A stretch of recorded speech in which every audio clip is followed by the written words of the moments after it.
It's another 0-3 game for the Minnesota Vikings. Well, last week they had to lose to get to 0-3. This time they go in 0-3 against an 0-3 Carolina Panthers team. It's going to be an interesting one, especially with the return of Adam Thielen. He doesn't really get to return to Minnesota, but he does get to play his former team, his childhood team. We all know the story. How does that matchup happen? Do we see Bryce Young or Andy Dalton? And a lot more, including when do we start talking about the tank? And how could that look? Because Kwesi Adofo-Mensah said he's not going to tank. Welcome to the Real Forno Show. Welcome to the Real Forno Show, hosted by Tyler Fornes, the managing editor of USA Today's Vikings Wire, writer for the College Football Network, publisher of Substack Run In Shooter, host of The Good, The Bad, and The Hungry on the Voices of Wrestling Podcast Network, as well as a founding member of Vikings First and SKOL. Hello. Thank you very much for joining us here live tonight. And if you're watching or listening on demand, we thank you as well. My name is Tyler Fornes. With me as always, top right corner, producer Dave. Dave, what do you got? I am drinking one of my favorites, TX Straight Texas Bourbon Whiskey. There we go. There we go. Thank you very much for joining here tonight. We're going to have a really fun show here where we're going to talk a lot about the immediate future. We're also going to talk about the not so immediate future. And this is going to be an interesting topic because tanking is both simple and complex. It's as simple as, hey, we want the best draft pick possible, but it's also complex in ways that you don't necessarily think of. We're going to talk about that. We're going to talk about this Carolina Panthers game, the Adam Thielen Bowl, and we're going to talk about a few odds and ends in between. But Dave, we have to start here. And don't forget, we just dropped it and debuted it last week. Memberships on the YouTube channel where you get extra perks and extra content. And if you're a $15 member, like Davey did on Monday, there will be opportunities for you to jump on the show at least once a month. It's going to be a lot of fun. There's going to be a lot of good times, and it's going to be a great thing. I will say we've got Justin in the chat saying that he doesn't want the Vikings to face off against Andy Dalton because of what Dalton's done to us in the past.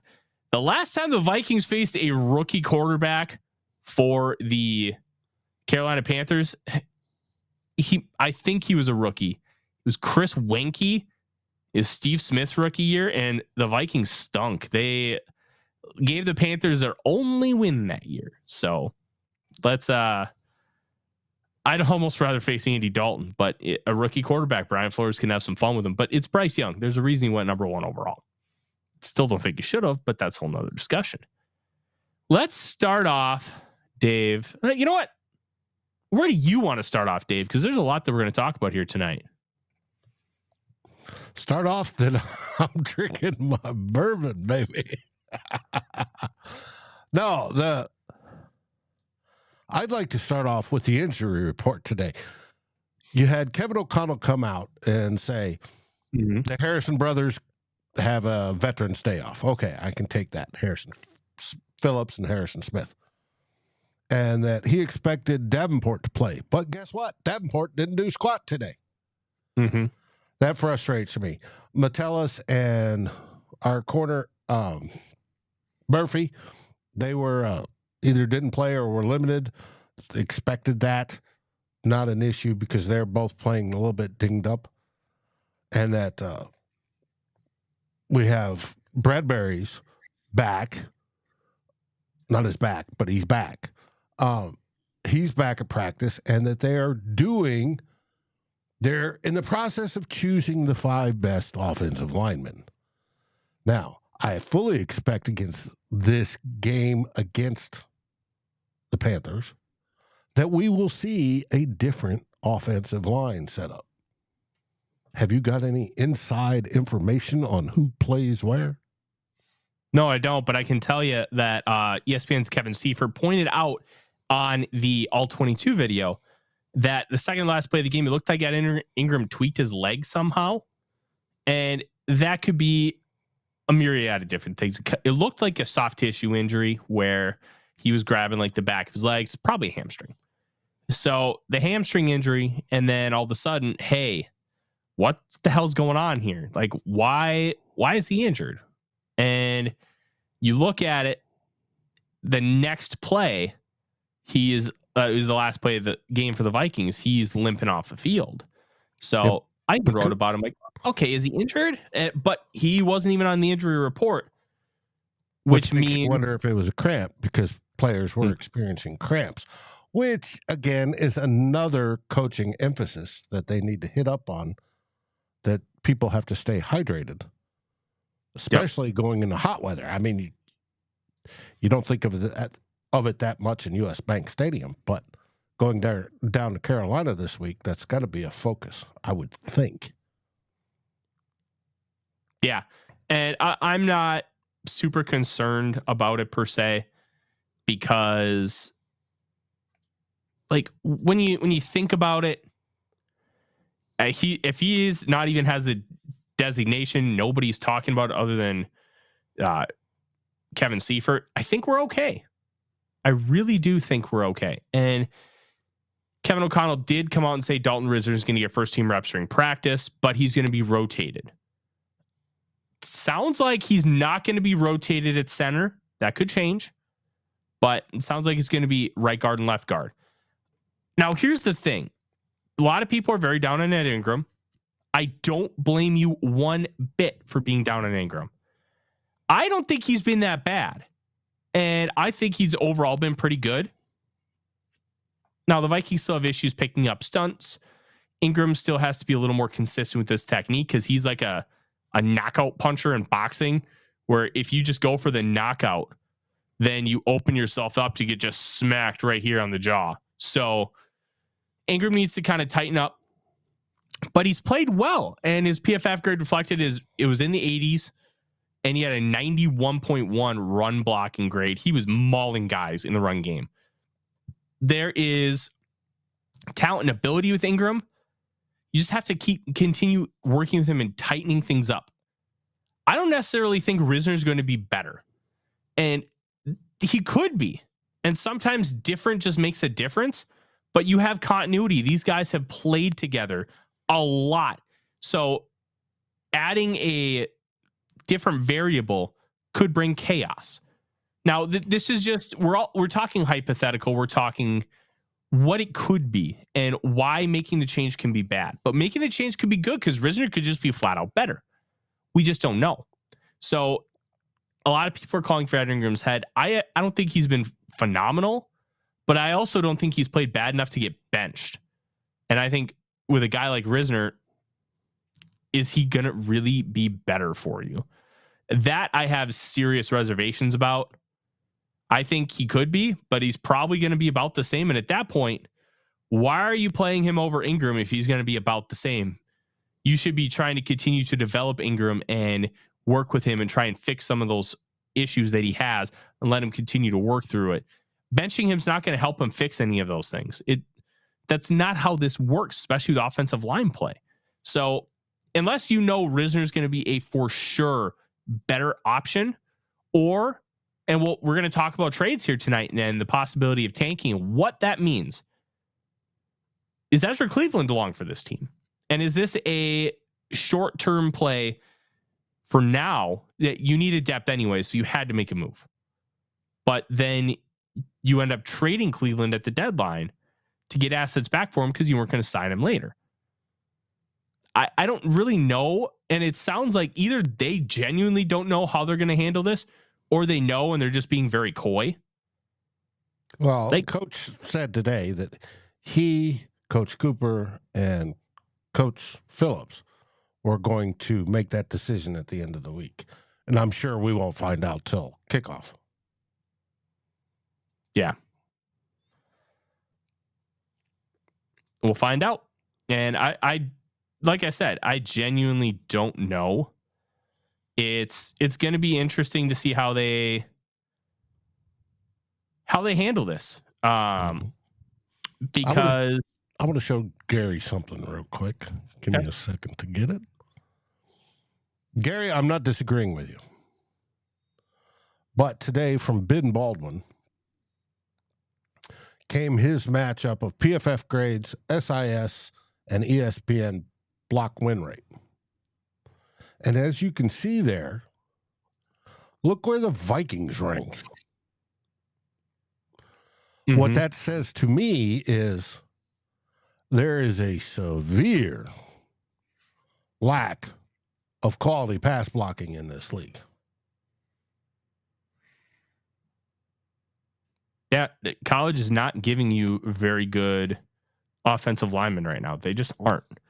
Everybody wants to play skill position, and why wouldn't you? Skill positions get the fame, they get the fortune, unless you're a running back, and they generally make more money. Yeah, unless you're a left tackle. Like, skill positions are flashy, and they get paid more. So, not a lot of guys want to be offensive linemen. Plus, the freaky guys, you don't get a lot of freaky offensive linemen because they become edge rushers. So, like, what I found interesting about that graphic that you showed, Dave, is the SIS number for the Vikings was the one that was down, because I pulled up a stat today where Kirk Cousins is pressured on 27.7% of his dropbacks. That's fifth least in the NFL. Like, only 4 guys are pressured less per SIS than Kirk Cousins. Now, how Ben extrapolates the SIS grades, I'm not entirely sure. So that could be utilized differently. And it says ESPN's pass block win rate is only factored in as 20% of the data, which is good, because I don't think pass block win rate is very good. Because if you win, you hold the guy for 2.5 seconds. That's it. Like, what happens if you need to hold him for 3 full seconds, which is relatively normal? It doesn't count that. And so I'm not the biggest fan of pass block win rate as a whole, because it only accounts for so much of the play. But look, the Vikings have a solid offensive line, and people just don't want to admit it. It feels worse. And let me tell you why I think it feels worse to people, Dave. We're throwing nearly 50 times a game. So you're getting more total pressures. Percentage-wise, they're fine.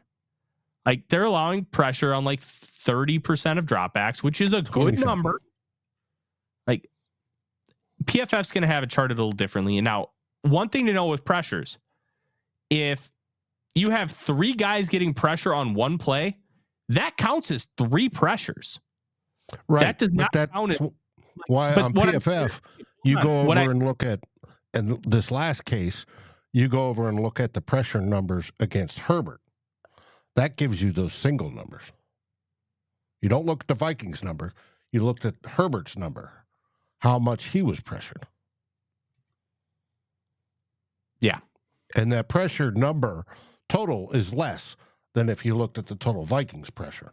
Because if you look at the Vikings defensive line, they may count 27 pressures, right? Or whatever it was, 18 or whatever the number was. But then you go over to Herbert's, and instead of being 18, it says 14. He was actually pressured on 14 pass plays, but 18 times he was pressured by a defender.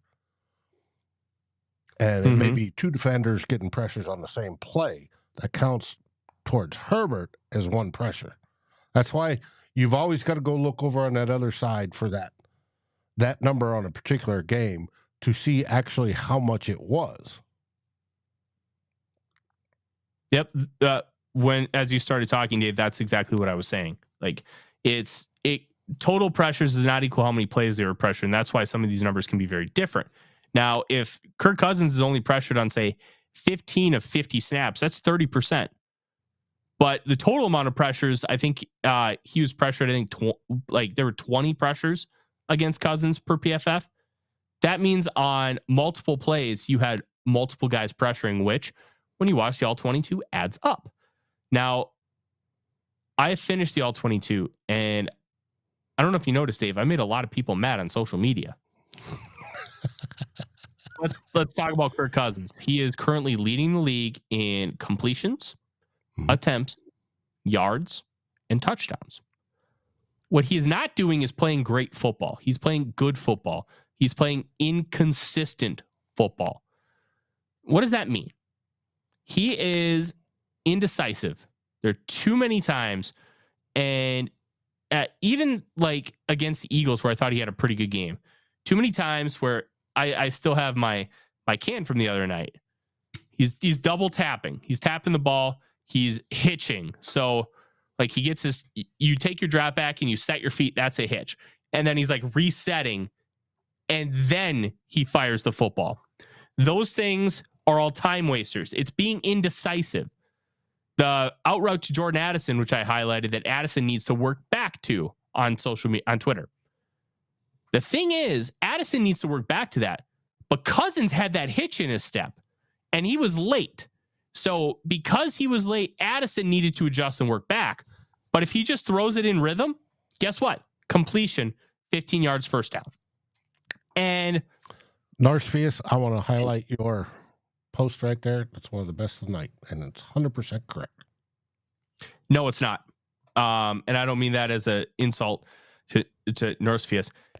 Kirk did a decent job at times sliding in the pocket. He wasn't great.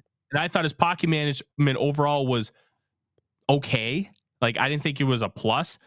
Nick Olsen, who we both have a lot of respect for, thought his pocket management was really good. Like, that's what Kirk does in the pocket. He doesn't run. He maneuvers around, and some games are a lot better than others. There was one rep where I thought he should have hit Addison on deep post. He would have had to like kind of flip his hips and throw it across his body a little bit. But he's made throws similar like that in the past.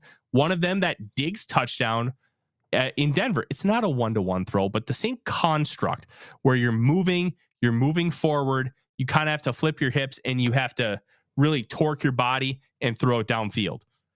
That's what we're asking him to do. I'm not asking him to do more than he's already capable of. I'm asking him to play to his ability. You need, if you're getting paid like buku bucks to be a starting quarterback in the NFL, you need to play to your ability. I'm not asking him to be God. I'm not asking him to be Mahomes. I'm asking him to be Kirk. And that's something that gets lost in translation. I'm not asking anything more than what he's already capable of. If I was asking him to be Michael Vick, that's egregious, and somebody should whack me upside the head. I'm asking him to be Kirk Cousins. And we've seen how good Kirk Cousins can be at the quarterback position.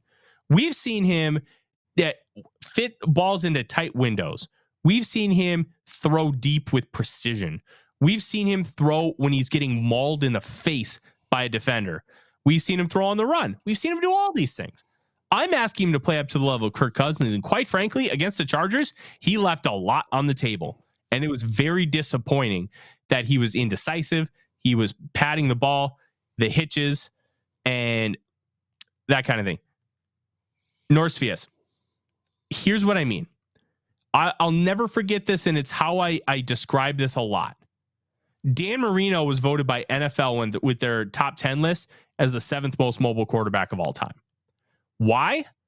Mobility is not always about scrambling. I agree. If he had the ability to be a scrambler or just move out of the pocket to be able to create a little bit, I want that in our next quarterback. Absolutely. He's just not that guy. But what he can do is slide away from the pressure or move forward in the pocket and be able to deliver the football. He did that a little bit this weekend, not nearly as much as we've seen in the past. And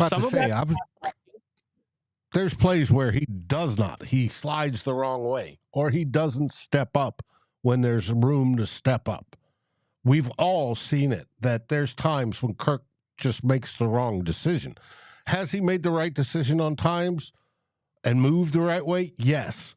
But it's frustrating because, one, it's taken him to his 12th or 13th season to do some of these. But you get to the point, consistency. He's not consistently making the right choice. Is he making the right choice more often than not? All right, I'll buy off on that. He is on a pace to set his own record. He is doing great. JJ's on a pace, right, to set a record. But it's that inconsistency that drives fans absolutely insane when they see guys running wide open. And we had a lot of that in this game last week. Guys running wide open, and he's not making the moves to make it possible to throw to those individuals. And he may take the pressure at that point. That's what has fans just absolutely pulling their hair out. I've been pulling my hair out for a long time, and as you can see, there's not much left. Kirk doesn't add to that. Yeah, he can do it, but he doesn't do it enough. And his consistency with it, I think, is the biggest issue, not his ability to do it. And I think we agree, Dave. It's that's been his biggest thing his whole career. You see these games, like he'll have 3 Kirk games where it's just like, holy crap, that is a top quarterback in the National Football League. And then he'll follow up one of those games like Kirktober every year, where he's just ridiculous. Then he'll follow it up with, you're a starting quarterback in the National Football League? Are you serious? That's the dichotomy that we have with Kirk Cousins. And it's very frustrating. It's very annoying. And it sucks because it's awful. Like, I want more consistency, and no quarterback's perfect with consistency. But when you're the quarterback, and we have all these other issues as they're mentioning in the chat, and it's not all Kirk. Here's the thing. He wants an extension. He wants to stay. He's not playing well enough to stay. And we'll kind of wrap that portion up of the show right now, because I don't want to spend the whole time talking about Kirk, even though I can. But I would highly recommend you go listen to Locked On Vikings, Luke Braun, when you're done here, because he does a great job of really elaborating on the things that I'm talking about, where the indecisiveness and the lack of being able to maneuver the pocket with consistency, they're prevalent everywhere. And I'm asking him to play up to the level that he has shown he can play at. I'm not asking him to do any more. If he can play like Kirk Cousins and not play like inconsistent, Vikings are a different team this year. And they have issues. It's not all on Kirk. Nah, I was about to say, we're not blaming Kirk for the 0-3 start this year. There's a whole bunch of stuff that goes into the 0-3 start. If I'd make a holding on to the frickin' football, I'd give Kirk about 20% of the blame, where you have the 5 turnovers. That's part of it. 2, 5. We're a lot more than 5. We're minus 7. I'm talking Kirk. Sorry, Kirk has 4 of them. 2 fumbles and no, it's 3 fumbles. It's 5. 3 fumbles, 2 interceptions. It's the opportunities that he has to make an impact on the game, and he doesn't. That's why I would give Kirk about 20% of the blame. It's being able to take advantage of opportunities. He's just not. We'll kind of continue on here, because I could talk about my frustrations with Kirk. And when you put him next to Justin Herbert and what Herbert did on Sunday, that's why there's a discussion about wanting to move on and get somebody else, because what Herbert did was incredible. Some of those throws were just bonkers, and you don't get that from Kirk. You get some tight window stuff. It's like, whoa, there was even one against the Eagles that I highlighted that was really good.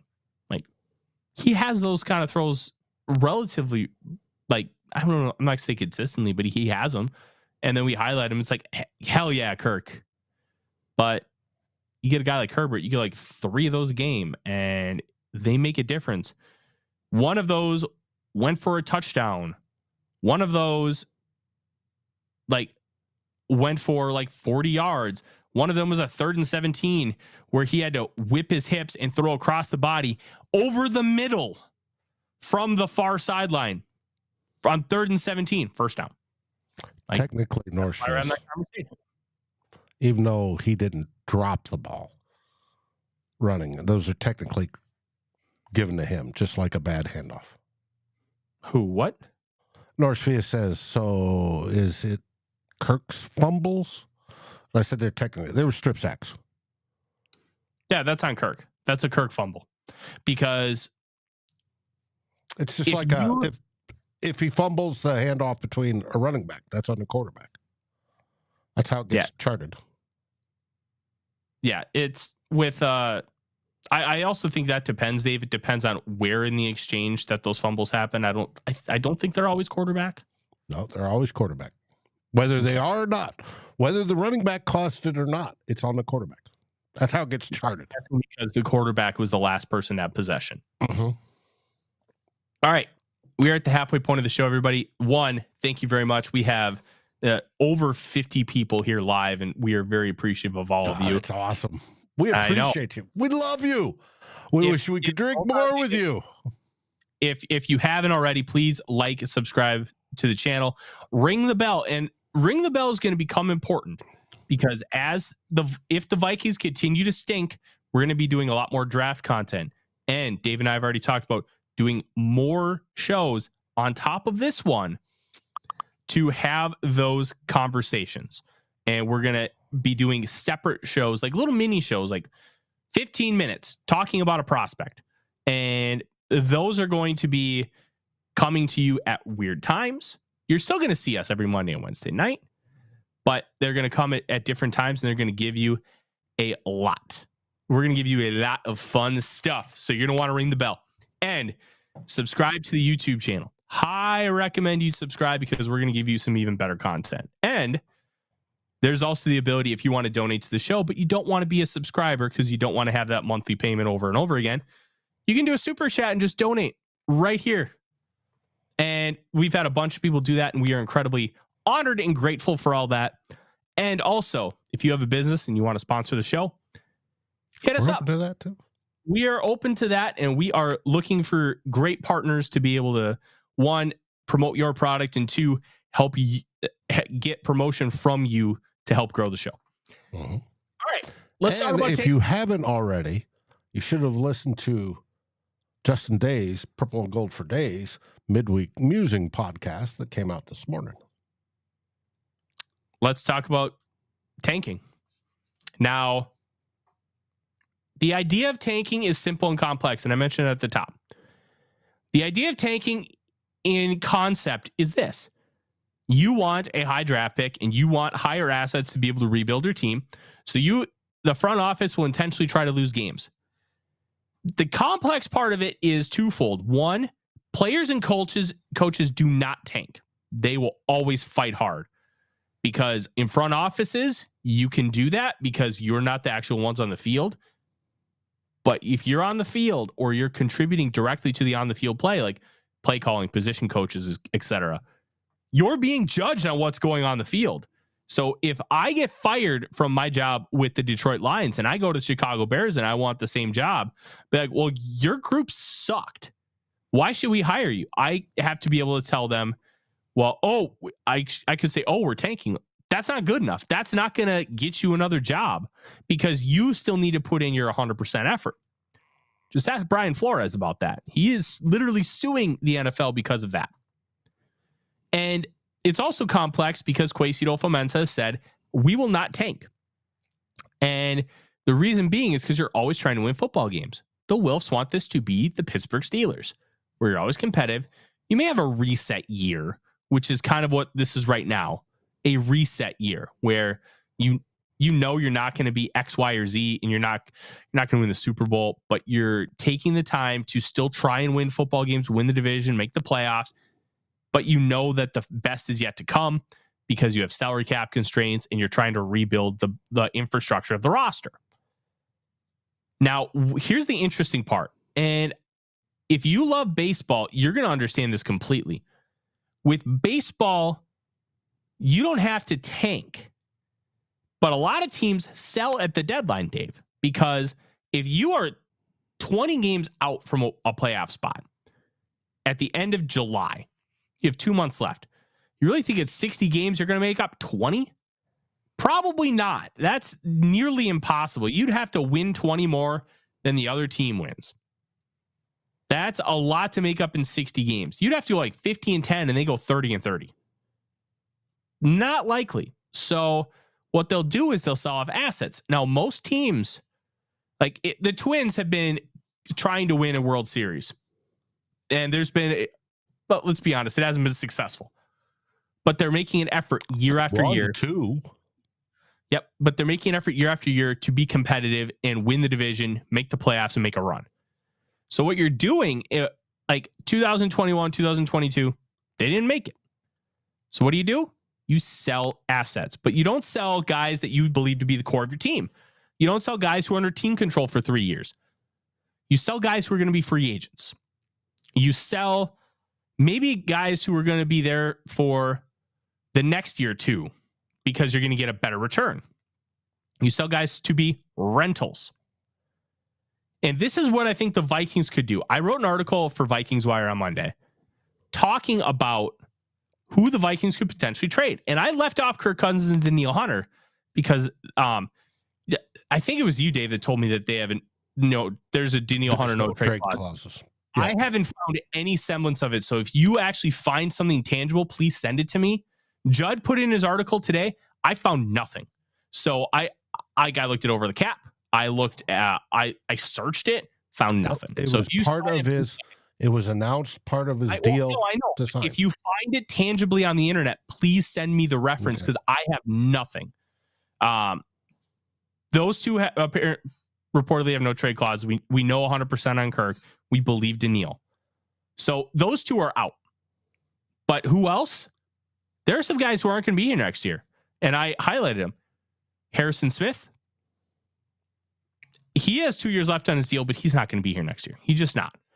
They had him take a pay cut, and this is kind of like the last hurrah for him. So they may be able to trade him and get him retired. There's a very good chance of that too. Ezra Cleveland, probably going to be priced out for Minnesota. He's probably going to be too expensive for the Vikings. And that's okay. Like, that happens. He's a good top 10 guard right now in the NFL. And he wants to play left tackle. He wants an opportunity to play that. So if there's an offensive line need for a team that's making a real playoff push, it's an option. DJ Wanham, he ain't coming back. He's an average guy, and he needs to be in a 4-3. He is not a stand-up outside linebacker. He's just not. So get a mid-round putting a hand on the linebacker either, or edge either. But anyway, he's a depth guy. He's a depth guy. That's somebody that might be valuable to a team as like a fourth defensive lineman, where you can just come out, play like 20, 30 snaps a game, and make an impact that way. Plus, he's a quality special teams guy. Then you have a couple other players. KJ Osborne. Osborne's an interesting one. He's probably not coming back. He'll probably get $10 million on the market next year. I wouldn't give it to him. The Vikings shouldn't give it to him. I don't think they will. So get a pick for him. Elevate Addison. You believe in Naylor, who by that point should be off of injured reserve. You have some good players behind him. Brandon Powell's a talented player. You have guys who you believe in on the practice squad. Lucky Jackson, Tristan Jackson. Elevate him, give him a shot. Like, they're going to be wide receiver 5. They're barely going to play anyways, but you're going to give him a shot to be on the main roster and do more. Last guy. This is the one I think is the most likely. That's inside linebacker Jordan Hicks. Because Jordan Hicks is an old school thumper. He's not a guy that you want in coverage. He's not a guy you want playing on third downs. He's been playing great. First and second down, Jordan Hicks is going to fill a gap, and he's going to smack a running back in the hole. That's playoff football. And that's why I think Jordan Hicks, even though he's starting to wind down, 31 years old, he can be a valuable asset to a team trying to make a playoff run. And that's why I think those guys, now you could maybe make an argument if Danielle Hunter doesn't have the no trade clause. Well, if you want him, if you know you're not going to take him back, you might as well try and get some assets for him instead of a third round comp pick in 2025. But I think that they want to keep him. And I think that's the ultimate goal, is to keep him and Marcus Davenport. And I think that's why they structured Davenport's contract the way they have. That's why Danielle has the void years that he has. And that's why the structure is what it is. So I think Daniil, they want to keep. We'll see. But I think if the Vikings are 2-5, which let's be honest, the next 4 games at Carolina, home Kansas City, at Green Bay, home San Francisco. I think those are the next 4 games. I may be off on one. That looks like a stretch where you could easily go 2-2. And if you're 2-2, that's a 2-5 record. That could easily tell Kwesi, hey, let's be a baseball team at the deadline and let's sell. But you don't sell Justin Jefferson. You don't sell Brian O'Neill. You don't sell Christian Darrisaw. You sell expiring contracts. And I think that is the middle ground for what people want to do in tank and what Kwesi Adolfo is willing to do and the competitive rebuild, because he knows this season's a lost cause, but he's not giving up on the future by sending away players that probably won't even be here next year and getting an asset back for him. I need a drink. You do that. Now, as for, I think it was Aaron said the Bears are tanking. The Bears are not purposely tanking. I just did a podcast prior to this one. We recorded it for the NFC North. The Bears honestly aren't trying to tank. They, Poles and his rebuild stuff, they figured, that's what they were going to do. That's what a couple of years ago when they hired him, same time we hired Kwesi. Poles and Eberflus are now on the hot seat because of how poorly they are doing. And they obviously are, because the game on Sunday, luckily we're playing at the same time, between them and the Broncos is going to be interesting to watch. They're not purposely trying to tank. They're just doing it effectively, or how you want to say it, out of malice, or however you want to put it. Yeah, there's a difference between trying to tank and just understanding where you're at and not outwardly trying to go make moves to win. Well, they're not trying to tank. It's just, or not trying to make moves to win. They suck. That's their problem. It's a matter of suckitude. Suckitude. Suffering suckitude. Mm-hmm. Yeah. And I'm going to be very intrigued to see how Kwesi Adolfo-Mensah handles this, because it'll be the first time he's had to deal with this kind of adversity. And it doesn't necessarily mean it'll be bad. Doesn't necessarily mean it'll be good. What it does mean is there is an element of unknown. And for a lot, unknown is fear. Unknown is scary. But unknown doesn't have to be that way. Unknown could end up being the ticket to the Super Bowl. Unknown could be, hey, a free ice cream bar on the way out of the arena. It could be a lot of different things. And I'm really intrigued to see what ends up happening here. I think if the Vikings are basically eliminated from the playoffs by the time the trade deadline comes, we're going to see a few moves. And that is the analytical approach. That is the, you could argue that's kind of what they would do in the stock market. But will they be eliminated by the trade deadline? Oh, I think they probably won't. They won't be mathematically eliminated, but there's they'll be metaphorically eliminated. If you're 2-5 at the trade deadline, unless you go on a massive run, you're not making the playoffs. That's what I'm talking about. There's mathematical and there's, we're done. And that's why I made the baseball reference with their trade deadline, because that's how teams approach it. Yeah, we just know we're not going to make it. So we're going to get some young prospects in our minor league system so we can maybe make a run in a couple years. That's how teams approach it. And I think that's how Kwesi Adolfo-Mensah will approach it here. But we have 15 minutes left. We got to talk about the Carolina Panthers team. And they're 0-3. Mm-hmm. Vikings are 0-3. Another O-end bowl, because last week it was 0-2 versus 0-2. Now, we may end up facing Andy Dalton, their backup quarterback, because Bryce Young has an ankle injury. If you don't know Bryce Young, first overall pick, quarterback out of Alabama. It's 5'10 and a half, 195 pounds. a little small. But what he is, he's a very cerebral player. Understands how to maneuver out of the pocket, understands how to find players downfield. And he's kind of like Fran Tarkington in a way. Tarkington ended up with a bunch of rushing yards, but his goal was always to move to throw, not move to run. And that's kind of what Bryce Young does. And when you look at that, oh, hey, we have a visitor, Dave. Whoa. Have we got a puppy dog? We have an Odie. An Odie. Are you talking, Odie? Yes, Odie's giving his spiel.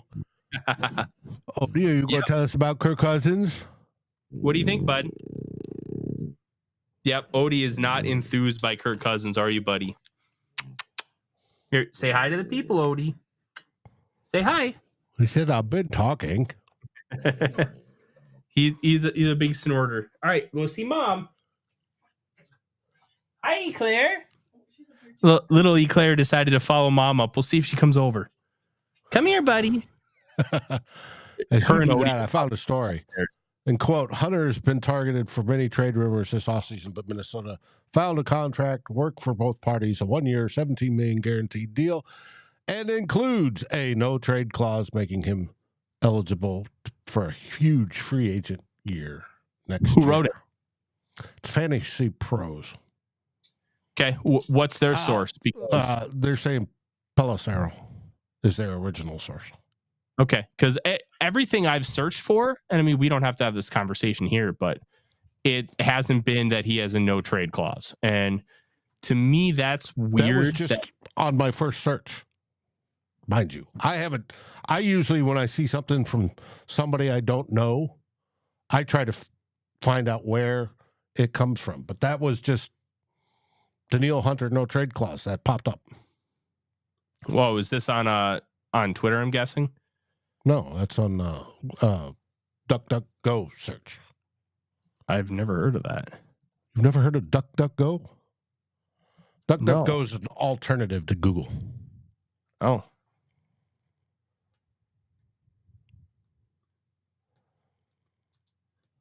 It doesn't have their algorithm mess with responses like Google can do.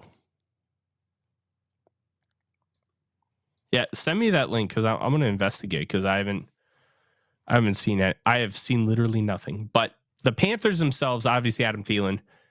Look, I'm going to be honest. Thielen's washed, but he's still playing okay for the Panthers.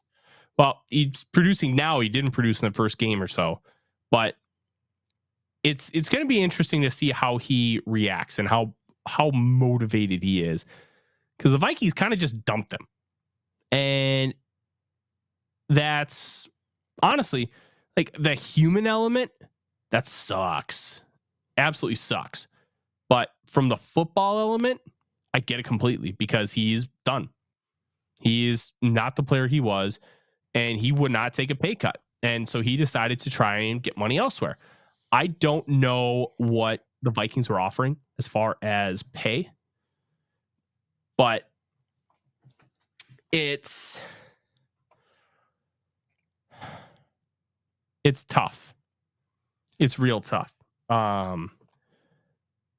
Because I think if there was a dollar amount that the Vikings were willing to pay to keep him, but he wanted to test it, and he's getting 3 years, $25 million. That's not exactly a great contract, but he's also made a good amount of money. So he's happy with it. That's what matters. But this Panthers team is interesting.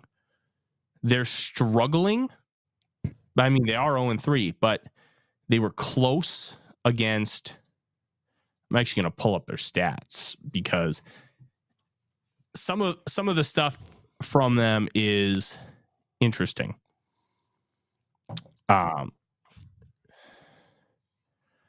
Let's see. Panthers, they do have a negative 27 point differential, which is not good. No. They're 24th in points for, 27th in points against.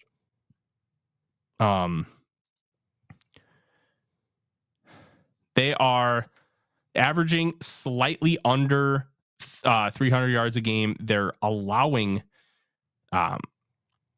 329 yards a game, and they're actually allowing teams to gash them on the ground, Dave. They're allowing almost 140 yards on the ground, 4.5 yards per attempt, and passing the ball there. They've actually been pretty good, allowing less than 200 yards per game. But this might be a Vikings rush the ball game. I heard they have the worst guard in football as well. So hopefully we get some pressure. Interesting. Okay. Yeah, they don't have a very good offensive line. They have Ekwonu. He was obviously just selected. He was a 6th overall pick in 2022, but he still has not quite figured it out. Let's do some on-air research, Dave. Absolutely. On-air research. Okay. And I know this isn't good, but this should be a game the Vikings win. Period. Mm-hmm. And it's a must-win game at this point in the season. You start out 0-3. You used up all your cushion for error, and you now have to win all the games you're expected to win. And hopefully steal a few that you aren't. We'll get into Kansas City the week after this one, if we win this one. Yeah. And Kansas City's one I think we can possibly steal. But I think first, so too. You got to beat the Panthers. Mm-hmm. And Justin's saying if they're 2-5, then we need a fire sale. You missed that, Justin. You came in afterwards, but Tyler basically said that's at the point where you start seeing who's willing to trade for certain players. Mm-hmm. Harmsy, that's part of it. Some people were picking the Chargers to win. Herbert is good, but yes, you need to be winning games that you've lost so far. It's 100% true. I mean, we can say, hey, the 4 conference champions that we're going to play, yeah, you could chalk those up for losses because we don't think we're that good, especially with our defense. But you need to be taking the ones that on paper you should win. We were favored in the Chargers game, and the Chargers were chargering. But we said, hold our beer. We'll show you how it's done. And it's not, we're going to show you how it's done. It was all luck. The football gods, the luck god has just said, we gave you all that last year. Now we're going to do the absolute opposite. Instead of regression to the mean, we're going to take it all away because the ball's funny shaped and it bounces weird. Whether it be Hawkinson, the pass hitting him on the palm of his hand right here, and he dropping it, and that Hawkinson should have caught that ball. Whether it be Evans on that interception, grabbing the ball, bringing it down and bouncing it off his helmet to a touchdown, all that's weird. Most of the fumbles, or a lot of the fumbles, have been weird, right? How they all bounce to the opposition. Whereas when the opposition fumbles, it all bounces back to them. And we haven't hopped on one yet. And it's just like, this is strange. It is abnormal when you look at the odds of things like that going on. And it's just, we need to get back to where we thought we would, which is the Vikings scoring lots of points on offense. I still haven't seen my 30-point game, and I want them to score 30 points a game. We still haven't seen that. And I want the defense to at least hold their own. And in a lot of ways they are. They're doing more with what they have, and they don't have a lot. Mm-hmm. If Davenport didn't show up to practice today, after the coach said in the press conference he's going to be at practice, he's getting lower and lower on my like list. And it's just like, come on, guys. And we don't have a lot. I think it was Phil Mackey who's talking today. When was the last time we drafted a defensive lineman in the top 3 rounds? Yeah. It was Danielle Hunter, that was it. No other. Across the whole defensive line. No defensive tackles, no nose guards, no nothing. It's been neglected for at least 10 years. And they expect to, take that and go far. Well, I do believe Flores is trying to do his best at it. And we'll see how that goes. And hopefully they will improve. But there's a lot to overcome. And to overcome it, that offense needs to be humming. And that's the strength of the team. They've got to hum. And they've got to almost play mistake-free football. Because if you play mistake-free, you don't get the luck playing into it. Because luck will always go against you. You play mistake-free, then you execute, and you score points. That's the way you win football games. Mm-hmm. I do want to mention while you still look, everybody that's joined us in chats tonight, we appreciate it. Brian, Davey, Tyler, Maurice. I don't know how you pronounce that, Tyler, but Tyler appreciates another name. Mary, of course, the wonderful and gracious Miss Mary. My worthless opinion, Justin. I've already mentioned Patrick Harmsy. It's good to see you, my friend. Davy Chains. Let's see, who have I missed? Of course, the great and wonderful Norse Fias. Dan Henneman, Sodak Kid. Hey, Sodak, I looked at your artwork. You do pretty damn good work. I like it. And anybody else that I may have missed, I apologize, but we appreciate you being here with us. Yes, we absolutely. And Norris Fias, that was not necessary, but we thank you anyways from our hearts. We appreciate it. Now, your question, not a popular thought, but what could we get for JJ? Caleb is the surest thing I think he's ever seen. Just a thought. I'll be honest, I don't think Caleb's a sure thing. Caleb's going to need a coach to be really patient with him.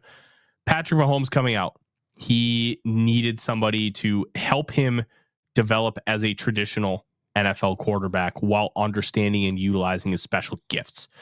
Caleb Williams' special gifts are incredibly similar to Patrick Mahomes' special gifts. The ability for the flair, the ability to scramble and create and make just absolutely bonkers throws that you could barely imagine in a video game. The problem is, in the NFL, winning in the pocket is king still.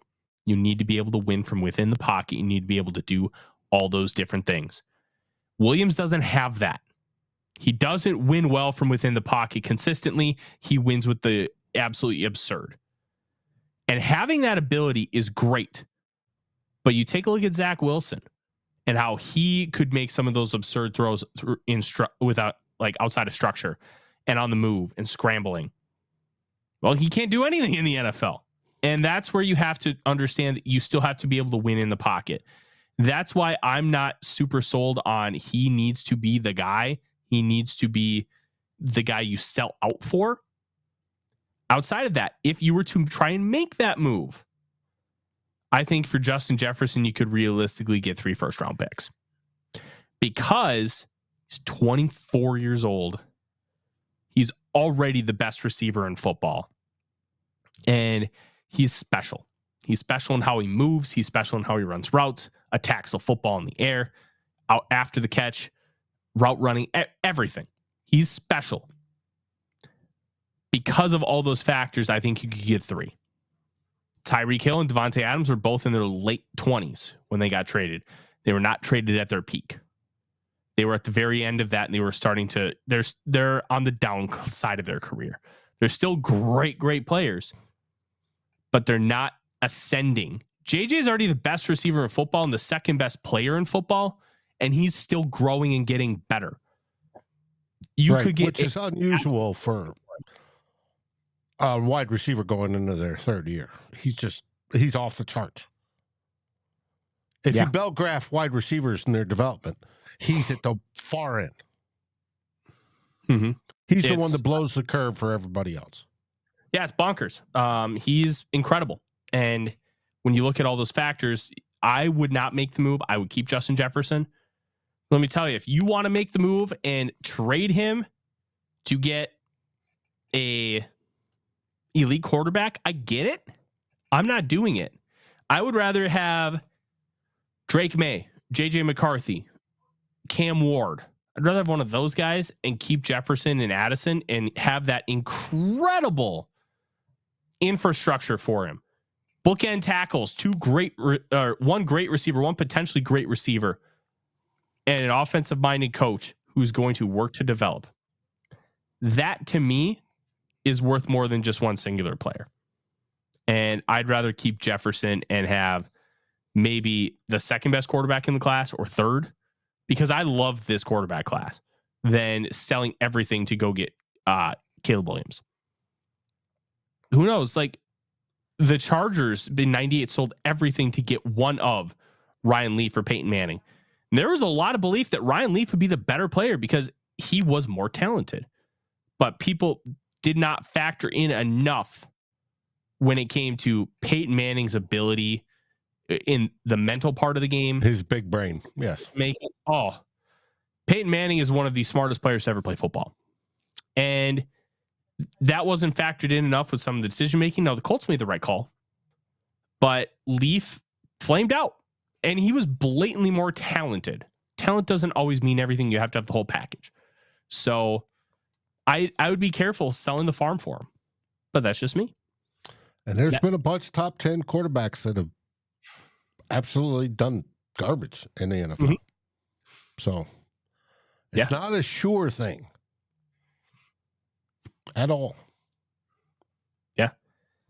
All right. Well, Dave, that's our show. We will be back with your show on Saturday. Two Old Bloggers will be here at the 2-minute warning on Sunday. And we will be back for the Real Forno show next Monday night. Mm-hmm. Should be a great one.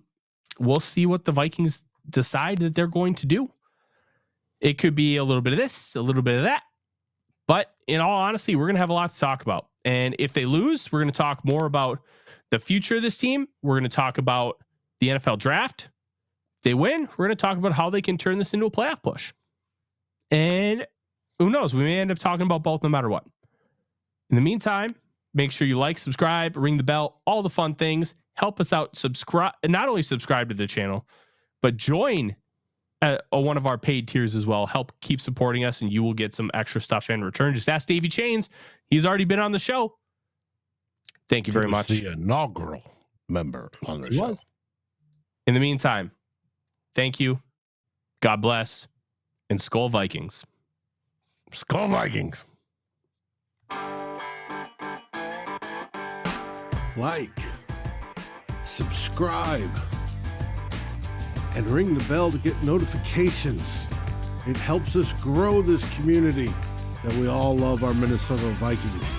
And on behalf of Tyler Fornes and myself, Dave Stefano, thank you so dearly for watching The Real Forno Show. SKOL, everyone.